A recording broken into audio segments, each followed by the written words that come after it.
In the kingdom of God, there is no ownership. In the kingdom of God, ownership will always lead to rebellion. In the kingdom of God, we do not desire ownership. We are contented with access. The prodigal son, tay, amin na yung mana ko, ibinigay. Nung binigay yung mana, akin ito. Ginastos niya kung saan niya gusto. Bumili rito, nag-invest dito, uminom doon, nagbarkada. In a matter of time, dahil owner niya, siya owner, nawala lahat. Kaya negosyante ka, magaling ka, nagtatrabaho ka, 7, 6, 4, 5 digit ang sweldo mo. Inangkin mo, husayan mo, huwag ka nang matutulog, bantayan mo yan. Why? Mawawala yan. Why? Kasi ikaw owner eh. Because when the enemy come to steal, kill, and destroy, you cannot come against the enemy. Pero kapag si Lord, amen, Lord, hindi akin ito, ang buhay kong ito, ang resources kong ito, ang galing ko ito, hindi akin ito. Binigyan mo lang ako ng access. You don't need to protect. He will protect what you have. He will take care, nourish, and multiply what you have. Kaya yung bata, sabi niya, pag pala ako owner, mawawala. Bumalik sa tatay, tay, wala na akong ari-arian. Tay, gawin mo na lang akong servant. Okay nang may access ako. Huwag mo nga hangarin yung ownership. Sapat na yung access. Ibig sabihin, lahat ng meron ng Diyos,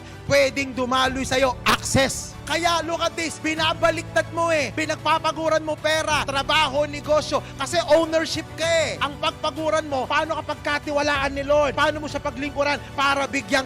Kaya pag may tiwala ang Diyos sa'yo, may access ka. Anak, dito ka. Anak, inihanda ako rin. Anak, sa'yo. Lord, sa akin to. Akin yan. Pero papayagan kong gamitin mo. Access.